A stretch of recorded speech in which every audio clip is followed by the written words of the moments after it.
जय हिंद दोस्तों, वंदे मातरम। टीकेटी रिएक्शन में आप सभी का फिर से एक बार स्वागत है। आज हम एक और वीडियो पे रिएक्शन करने वाले हैं। चैनल का नाम है डॉक्टर कमर चीमा। आप सभी को पता है कि पीएचडी होल्डर हैं डॉक्टर साहब कमर चीमा जी, और भारत के बारे में क्या राय रखते हैं इससे आप सभी भली भांति वाकिफ है। इनकी बहुत ज्यादा आग लगती है। तो चलिए देख लेते हैं क्या बात कर रहे हैं। बिल गेट क्योंकि पीएम मोदी के साथ इंटरव्यू ले रहा है, तो उसके बारे में कुछ साजिश तारे साहब से बात हो रही है। तो चलिए वीडियो स्टार्ट करते हैं। जी हेलो दोस्तों, मैं हूं कमर चीमा। और दोस्तों, जिस तरह कि आप देख रहे हैं, मेरे साथ मौजूद हैं साजिद ताड़ साहब। ताड़ साहब, सबसे पहले तो आपके वक्त का बहुत शुक्रिया sir. My pleasure, Chima sir. Thank you so much. ताड़ साहब, आप तो वाशिंगटन में बैठे हैं। वाशिंगटन से पाकिस्तान में भी एक लव लेटर आया है, और वो जो लेटर है वो आपके सदर जनाब जो बाइडन साहब ने हमारे वजीर आज़म को भेजा है। मैंने तो ताड़ साहब वो लव लेटर पढ़ा है, और आपने भी सारी बातें देखा होगा। और मैंने इंडिया और अमेरिका के जो ताल्लुकात हैं उनकी भी डिटेल देखी है। ताड़ साहब, ज़मीन आसमान का फ़र्क है। और लेकिन लग रहा है कि अमेरिका डर गया इस सेंस में। उन्होंने कहा, पिछला वज़ीर आज़म कहता था मेरे से फ़ोन पे बात करो, हमने फ़ोन पे बात नहीं की। इस वज़ीर आज़म को लेटर भेज दो, तो इसको फ़ोन पे बात नहीं करेंगे। ताड़ साहब, वैसे अमूमन तो बात तो टेलीफोन पे होनी चाहिए थी, लेकिन उन्होंने बस छोटा सा एक लेटर लिख के भेजा है। और उसमें उन्होंने बड़ी बात ये की है। उन्होंने कहा, भाईजान, जो इम्पोर्टेंट चीज़ मैं समझाऊँ, उन्होंने कहा जी कि हमारी जो पार्टनरशिप है वो दोनों मुल्कों की सिक्योरिटी के लिए बड़ी इंपॉर्टेंट है, और security around the world, it means दहशतगर्द। अरे अभी आपको डॉक्टर साहब आपको पता नहीं है कि अमेरिका ने एक धमकी भी दी है आपको कि जो ईरान है उसके साथ अगर आपने पाइपलाइन चालू करी तो आपके ऊपर भी सैंक्शन लग सकते हैं। इस बारे को बात को भी थोड़ा बहुत बताइए, हमको सुन के थोड़ा अच्छा लगेगा। इसके अलावा जो मेजर बाकी उन्होंने क्या, ह्यूमन राइट्स ये वो और ग्रीन अलायंस, कोई बहुत बड़ी बात नहीं है। आप कैसे तार साहब इसको एनालाइज करते हैं? भारत की देखें, वो तो बड़ी लंबी चौड़ी स्ट्रेटेजिक पार्टनरशिप है। गेम तो भारत ऑलरेडी ले चुका है, लेकिन अब हम इस लेवल पे आ गए हैं कि अमेरिकी सदर फोन भी नहीं करता, खत लिखता है। चीमा साहब, उसके दो तीन वजूहात हैं। एक तो पाकिस्तान की importance after the fall of Kabul, यहाँ पे जो लॉ मेकर्स थे वो इतनी इंपॉर्टेंस समझते नहीं है। दूसरा, अमेरिका की अपनी इकोनॉमी, अमेरिका की अपनी वीक फॉरेन पॉलिसी, और फिर उसके बाद दुनिया के बड़े बड़े मसाइल। जिस तरह मसाइल से मुराद ये है कि यूक्रेन वार, सारी अटेंशन और पैसा अमेरिका का सक वो कर गए। फिर उसके बाद सबसे बड़ा दूसरा मसला इस वक्त चल रहा है जो इसराइल वार है। तो उसमें जब देखा जाता है उस तनाजर से, तो फिर आपकी इंपॉर्टेंस बहुत कम रह जाती है। एक तो सबसे बड़ी वजह है। तीसरी बात यह है, बाइडन साहब मेरा ख्याल है फोन करने की सलाहियत भी नहीं रखते। लेटर किसी ने लिख दिया होगा, वो भी हो सकता है कोई इंडियन नजाद ही हो, क्योंकि इस वक्त उनके स्पीच राइटर और सारा जो कुछ हुआ। अब मैं उसमें बताना चाहूंगा कि इस वक्त आपके रीजन में नई डेवलपमेंट्स क्या हो रही है। आपके नई डेवलपमेंट्स जो है चीमा साहब, दो चार बड़ी सीरियस दो चार चीजें हुई हैं, जिसकी वजह से मैं समझता हूं अमेरिका भी कंसर्न है और भारत को भी कंसर्न होना चाहिए। और जयशंकर साहब जो फिलिपाइन गए हैं, ये भी एक कंसर्न है, वो सारा उसी का हिस्सा है, सिंगापुर और फिलिपाइन। दो सबसे बड़ी चीजें ये हुई हैं कि मालदीव ने चाइना के साथ कल बड़ा सरप्राइज दिया इंडिया को, जो वहां से पानी इंपोर्ट किया है बहुत ज्यादा क्वांटिटी के अंदर। और उसके बाद उनके जो मजीद उनके साथ चाइना के साथ रिलेशनशिप, और उनके जिस तरीके से उन्होंने भारत के लोगों को भी वहां से निकाला, जो आर्मी के जो ट्रेनर थे या पायलट थे, जो भी, एक तो वो कंसर्न है। इस वक्त अमेरिका को भी, अमेरिका वॉच कर रहा है। फिर दो चीजें हुई हैं कि आपके श्रीलंका के प्राइम मिनिस्टर चाइना के दौरे पर, और चाइना ने उनको उसके पीछे जो अवामिल ये थे कि आईएमएफ ने उनको कहा है कि जब तक चाइना आपके कर्जे रीस्केड्यूल नहीं करेगा, हम आपके साथ डील नहीं करेंगे। उस सिलसिले में वो वहां गए हैं, और जो मुश्तरका एलामिया बयानिया उसके बाद जो बताया गया है, उन्होंने ये तो नहीं कहा कि हम कर्जों का क्या करेंगे, लेकिन चाइना ने उनको कहा है कि वो will help you financially, we won't let you down. लेकिन वहां पे जो दूसरी चीजें और नए कॉन्ट्रैक्ट साइन किए जा रहे हैं, उसके अंदर एक सबसे बड़ी बात यह है कि एक तो वहां पे पोर्ट को, बहुत बड़ी पोर्ट चाइना फिर दोबारा एक्सपैंड, जो उनके पास पोर्ट थी पहले जो श्रीलंका की, उसको एक्सपैंड करेगा। और इंडिया ने उसके ऊपर अपने रिजर्वेशंस का इजहार भी किया है कि इसके बाद चाइना की नेवी की कैपेसिटी वहां पे इंक्रीज हो जाएगी। वहां पे परमानेंट आके चाइना की नेवी बैठ के भारत को ऑब्जर्व करेगी और साउथ चाइना सी के ऊपर नजर रखेगी। तो इस वक्त अमेरिका और भारत दोनों कंसर्न है इस बात पे। बल्कि मैंने आपको बताया कि भारत ने उस पर अपना कंसर्न शो भी कर दिया। तीसरी सबसे बड़ी चीज ये है इस वक्त कि नेपाल के फॉरेन मिनिस्टर जो है, he is on the trip to China as well. और वहां पे उन्होंने, आपको पता होगा, नेपाल से पहले गोरखा फोर्स, गोरखे जाते थे इंडियन आर्मी में, उनके साथ भी उन्होंने पिछले साल से चीजें चेंज करना शुरू कर दी हैं। और फिर वहां पे वो कम्युनिस्ट पार्टी, सोशलिस्ट पार्टी की तरफ भी नेपाल जो है वो they are leaning towards it.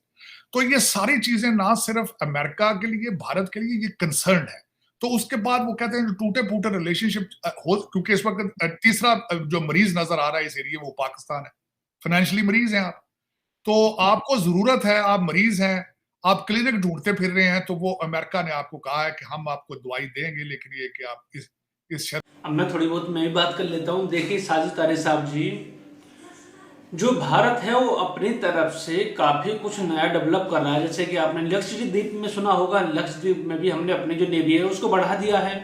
और भी हम जब अभी गए हैं, और भी काफी ऐसी जगह हैं जहां पे हम काम कर रहे हैं, लेकिन जो समय है वो आने वाला समय बताएगा कि कौन पावरफुल बनता है, चाइना या इंडिया। क्योंकि हम जहाँ पे भी जा रहे हैं वहाँ पे उस प्रकार से काम कर रहे हैं और थोड़ा बहुत डेवलप करने की कोशिश कर रहे हैं। चाइना पैसा ही दे सकता है खाली, और उस देश को लूटता है। जैसे कि आपने मालदीव की बात करी कि पानी दिया है, कितना पानी इंपोर्ट कर लेगा मालदीव चाइना से, और कितने दिन तक चाइना के साथ टिक के बैठा रहेगा। जो इंडिया की बात हो रही है कि इंडिया को निकाल दिया गया है, जो इंडिया के जो लोग थे, जो कि फौज के लोग थे कुछ वहाँ पे, उनको निकाल दिया गया है। तो आपको मैं ये भी बता देता हूँ, आपको वैसे पता ही है कि वहाँ पे अभी हमारे कुछ स्टाफ के लोग हैं क्योंकि 2 हेलीकॉप्टर को संभाल रहे हैं। बाकी जब गवर्नमेंट चेंज होती है या मौजू की सरकार चेंज होगी और बाकी आगे जो टाइम बीतेगा उसमें कुछ पता नहीं है किस तरह के लोग आएंगे। क्योंकि वहाँ पर म्यूज जो बैठे हुए हैं मालदीव के अंदर, वो ही खाली भारत से नफरत करते हैं। लेकिन जो और गवर्नमेंट्स हैं वो काफ़ी अच्छी तरीके से भारत के साथ व्यवहार बना के रखते हैं। और आई नेपाल की बात, नेपाल को चाइना कुछ नहीं कर पाएगा। थोड़ा बहुत पैसा देके वो सोचेगा सपोर्ट मिल जाए, बस इतना ही कर सकता है। क्योंकि अगर नेपाल ट्रेड करता है तो चाइना से जो ट्रेड करेगा वो काफ़ी ही ज़्यादा महंगी पड़ जाएगी। और साथ ही साथ अगर इंडिया से ट्रेड तो होती ही, आप सभी को पता है, इंडिया और चाइना तो बॉर्डर खुला, इंडिया और नेपाल का तो बॉर्डर खुला भी हुआ है, शायद ट्रेड यहीं से होती है। तो थोड़ा बहुत इंडिया भी समझ के चलता है और आगे कुछ जरूरत पड़ेगी तो बदलाव करेगा इंडिया अपने फॉरेन पॉलिसी में। पे दवाई देंगे, दवाई से शर्त देंगे ईरान से आपने पाइपलाइन नहीं लानी है, तो ये चीज है।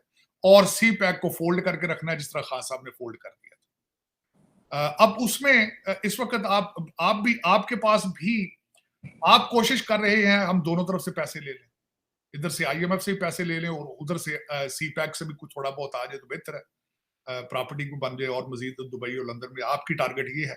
अब इसमें आगे क्या होता है, आप किस तरीके से चल पाते हैं। अमेरिका के अंदर इलेक्शन है, ये election will define even in the future of that region at the same time. तीसरी उसमें बात यह है कि आपको पता फिलिपाइन में जो चाइना वहां पे अपने साउथ चाइना सी के अंदर अपने सारा ही कब्जा करना चाहता है उस रूट के ऊपर, जो कि फिलिपाइन भी उस पर अपने क्लेम करता है। तो डॉक्टर जयशंकर साहब फिलिपाइन गए हैं और वहां पे जाके उन्होंने भी अपने मसल फ्लेक्स करने की कोशिश की वहां पे।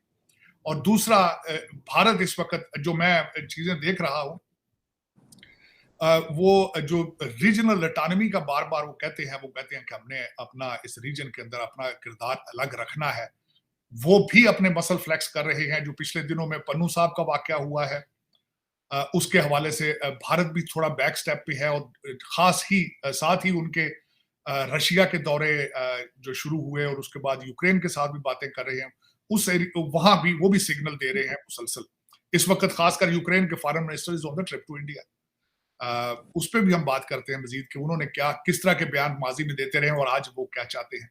ये भी एक नई डेवलपमेंट है आपके उस रीजन के अंदर। तीसरी सबसे बड़ी बात जो है वो, मैं आई वाज वेरी सरप्राइज कि मोदी साहब आज बैठे हुए थे बिल गेट के साथ, और उन्होंने इलेक्शन कैंपेन के तवासत के साथ ही उन्होंने बड़ी बड़ी बातें की हैं। मैं हैरान था, चैट GPT की बातें मोदी साहब ने की हैं, आर्टिफिशियल इंटेलिजेंस की बातें की हैं, और फिर उन्होंने बताया है कि किस तरीके से नया जो digital industrial revolution, that was amazing, is worth. मैं चाहूंगा कि मेरे लोग पाकिस्तान की उस चीज को देखें कि आपके काफी ज्यादा बढ़िया इंटरव्यू था, मैंने पूरा देखा है और काफी कुछ उसमें बहुत अलग अलग तरह की बातें हुई, रीयूज पे बात हुई है, जो वायु प्रदूषण है, जो रीयूज एनर्जी है उसके ऊपर बात हुई है, जो हमारा क्लाइमेट चेंज हो रहा है उसके ऊपर बात हुई है, एआई के ऊपर बात हुई है, चैट जीपीटी वगैरह पे बात हुई है, इसके खतरे, इसके फायदे के ऊपर बात हुई है, और आगे चलकर कैसे डेवलप करना है इसके ऊपर बात हुई है, ग्रीन एनर्जी के ऊपर बात हुई है, और भी काफी सारी चीजों के ऊपर बात हुई है। तो काफी अच्छा इंटरव्यू है, आप सभी को भी जाके देखना चाहिए वाला इंटरव्यू पीएम मोदी का। बच्चे उर्दू में ट्वीट कर रहे हैं और वहां उनकी सारी की सारी नजरें डिजिटल इंडस्ट्रियल डिजिटल रेवोल्यूशन पे उनकी नजरें, और आर्टिफिशियल इंटेलिजेंस पे वो मोनोपोली चाहते हैं आगे फ्यूचर में। This is what the India's ambitions, to have a monopoly on artificial intelligence field. और फिर बिल गेट ने उसके बारे में क्या क्या कहा है, मोदी साहब ने क्या क्या कहा है, इट्स वर्थ लिसनिंग। तो उसमें चीमा साहब वर्सेस, मैं दुख के साथ ये कहूंगा, मैं हमेशा कोशिश तो मेरी होती है कि मैं इसको कंपेयर ना करूं, वर्सेस आपके इस वक्त 6 जजों का जो है वो इस वक्त बयानिया चल रहा है, और आपकी जुडिशरी जो है वो इस वक्त वो चौक है, क्योंकि उसमें फैसले आने वाले हैं। 100 जो पैसे मलिक रियाज के आए थे उसका केस का फैसला होने वाला है, साइफर के हवाले से है। पीटीआई ने आपका जो इन बयानिया का एलामिया दिया था इन्होंने कि हम इस पे कमीशन बनाएंगे, पीटीआई ने उसको रिजेक्ट कर दिया है। पीटीआई ने बल्कि कहा है कि इसकी ओपन कोर्ट के अंदर सारा कुछ किया जाए। दूसरा, कल जो और इसमें से जो इशारे निकल रहे हैं वो इशारे ये निकल रहे हैं कि जो शहबाज शरीफ साहब है उन्होंने कहा कि फैजाबाद धरने का जो एग्रीमेंट था उसका आर्टिकल 53 जो डिफाइन करता है the role of intelligence agencies, उसको भी खोला जाएगा। और जब वो डब्बा खोला जाएगा तो उसमें कई लोग जो है पीटीआई के जो सिंपथाइजर जर्नैल थे वो भी सामने आ जाएंगे। तो आप इस वक्त फिर भी मैं इसको ये कहूंगा कि रिवर्स गियर है आपका। आप एक लफ्ज कहा जाता है मूविंग फॉरवर्ड, आप अभी तक मूव फॉरवर्ड करने की सलाह, आपका मुझे लगता है पहला गियर खराब है, सिर्फ रिवर्स गियर में चल रहे हैं। आप इन सारी चीजों से निकल के आगे इकोनॉमी की बात नहीं करना चाहते, आप उस मोड में ही नहीं। आपका आधा कंट्री जो है, मैंने आज बल्कि ट्वीट किया, आधा कंट्री शुफ बन चुका है, काले बकरे, काले जादू पे चलना चाहता है आधा कंट्री आपका। और दूसरा, मैंने आपके सीएसएस अफसरान के कपड़े उतारे हैं, आपके एचिसन वालों ने कुछ ने, और कुछ कपड़े उतारे थे हमारे जो कमिश्नर चट्ठा साहब थे। इस वक्त लग रहा है कि चट्ठा हो रही है, आधा मुल्क जो है आपके चट्ठे चला रहे हैं इस वक्त, क्योंकि हर बंदा ही जो है, इन 6 जज जो थे, हर वाकया जो इन्होंने बयान किया है वो बंदयाल साहब के दौर का था। उस वक्त ये क्यों नहीं निकले बाहर? एक जज के साले को जो उन्होंने शाट लगाते रहे हैं पकड़ के जर्सियों वाले, उसने रिपोर्ट क्यों नहीं की? उसने रिजाइन क्यों नहीं किया? इन 6 जजों में से एक ही रिजाइन कर कहता है। मैं आज बात हो रही है आपके मुल्क के अंदर के जो नया कमीशन बनाना है, वो शौकत सदीकी साहब उसको हेड करे। कुछ ग्रुप ये कह रहे, अभी दूसरा ग्रुप है वो कहता होगा बंदयाल साहब को बनाए उसका है। तो चलिए यहीं पे इस वीडियो को अंत करते हैं। जो बातें होनी थी वो तो हो गई हैं। भारत के बारे में तारिक साहब, काफी कुछ बदलता जा रहा है। आज के समय में भारत काफी ज्यादा मजबूत कर रहा है अपनी नेवी को, और हमारे जो नेवी के चीफ हैं उनकी भी मैं आपको बात बता देता हूँ। उन्होंने बोला है कि 2047 तक पूरी नेवी आत्मनिर्भर हो जाएगी। भारत के अंदर ही उसके सारे जो सामान है वो बनने लग जाएंगे, सारे हथियार भारत के अंदर बनने लग जाएंगे। जितनी भी चीजें चाहिए होती है नेवी को, वो सारी भारत अपने लिए खुद बनाएगा। और साथ ही साथ हम और ज्यादा अपने आप को मजबूत करने के लिए जो हमारी फ्रेंडली कंट्री है उनके साथ अच्छे संबंध बना रहे हैं। जैसे कि फिलीपींस के हम पास गए और हमने बोला कि हम आपके साथ खड़े हैं, क्योंकि चाइना उसकी जमीन को कब्जा करने की कोशिश करता रहता है आए दिन। इसके ऊपर काफी कुछ बातें हो रही हैं। और आपको एक खास बात बता दो फिलीपींस की, कि फिलीपींस के साथ जो अमेरिका का है उसके भी एक रक्षा संबंध है, कि अगर फिलीपींस के ऊपर कोई लड़ाई करता है तो उसके ऊपर अमेरिका के ऊपर हमला माना जाएगा।